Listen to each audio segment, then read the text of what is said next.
বিসমিল্লাহির রহমানির রহিম। গুরুকুল শিক্ষা সংঘের ইউটিউব চ্যানেল জিকে এডুকেশন ক্লাবসে সকলকে স্বাগতম।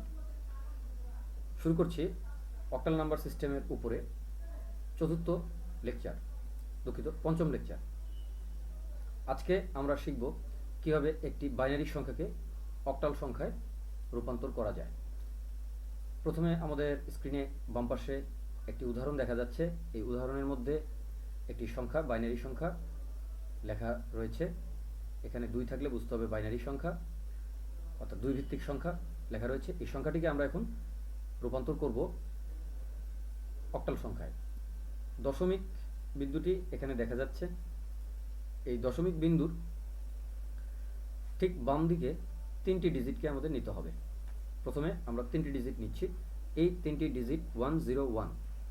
এই 3টি ডিজিটের বাইনারি অক্টাল ইকুইভ্যালেন্টটি আমরা দেখে নিচ্ছি চার্টের মধ্যে। আগের লেকচারে আমরা বলেছিলাম এই চার্টটি বারবার দেখার প্রয়োজন পড়বে না, শিক্ষার্থীরা একটু প্র্যাকটিস করলে আস্তে আস্তে আয়ত্তে চলে আসবে। 101, এই 3টি ডিজিটের ইকুইভ্যালেন্ট হচ্ছে 5, অক্টাল 5। তাহলে আমরা এই 3টি ডিজিটের বিপরীতে এখানে একটি 5 লিখছি। যথারীতি ডান পাশে পয়েন্ট আছে, পয়েন্ট দিয়ে দিলাম। এখানে পয়েন্ট রয়েছে একটি, এই পয়েন্টটি এখানে বসিয়ে দিলাম। এবার তার সামনে আবার 3টি ডিজিট নিতে হবে, কিন্তু আমাদের তো 3টি ডিজিট নেই। এখান থেকে আমাদের 3টি ডিজিট কিন্তু নেই, 2টি ডিজিট আছে।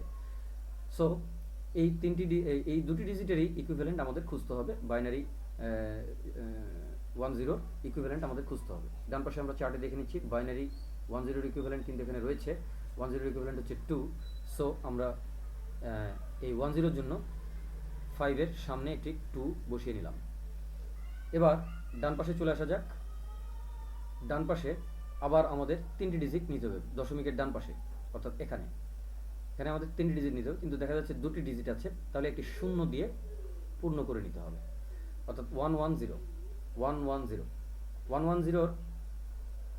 অক্টাল ইকুইভ্যালেন্টটি আমরা চার্টে দেখতে পাচ্ছি। 110 এর অক্টাল ইকুইভ্যালেন্ট হচ্ছে আমাদের 6। তাহলে এখানে আমাদের 5 দশমিক তারপরে আমাদের 6 একটি বসাতে হবে। অর্থাৎ এটি হচ্ছে আমাদের উপরের যে সংখ্যাটি ছিল 101.11, তার আমাদের অক্টাল ইকুইভ্যালেন্টটি হচ্ছে 25.6 অক্টাল ইকুইভ্যালেন্ট।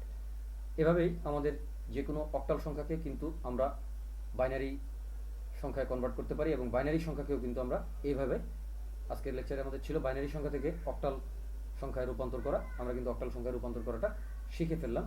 শিক্ষার্থীরা ইচ্ছা করলে বাসায় আরও প্র্যাকটিস করতে পারে।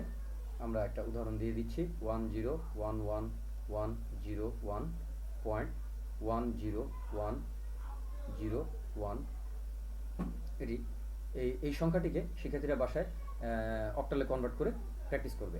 এবং যেহেতু আগের লেকচারটিতে আমরা অক্টাল থেকে বাইনারি কনভার্ট করা শিখেছি, সুতরাং এই উদাহরণটি কিন্তু অক্টাল থেকে, প্রথমে বাইনারি থেকে অক্টালে করব, তারপরে অক্টাল থেকে বাইনারিতে করে আমরা চেক করে দেখব যে আমাদের সমাধানটি সঠিক হয়েছিল কিনা। জিকে এডুকেশন ক্লাবকে সাবস্ক্রাইব করুন, জিকে এডুকেশন ক্লাবসের সঙ্গেই থাকুন। আমাদের লেকচারগুলি ভালো লেগে থাকলে শেয়ার করুন, কোনো পরামর্শ থাকলে আমাদের জানান। আমাদের যদি এই উদ্যোগ সফল করতে হয় তাহলে আপনাদের অংশগ্রহণ একান্তভাবে আমরা কামনা করব। এছাড়া আমাদের ইংলিশ ভার্সনের জন্য এবং ইংলিশ মিডিয়ামের জন্য, আন্ডার গ্র্যাজুয়েটের জন্য, গ্র্যাজুয়েট প্রোগ্রামের জন্য বিভিন্ন লেকচার কিন্তু থাকবে সামনে। সো সকলকে আমন্ত্রণ জানিয়ে, পরের লেকচার দেখার জন্য আমন্ত্রণ জানিয়ে শেষ করছি। ধন্যবাদ।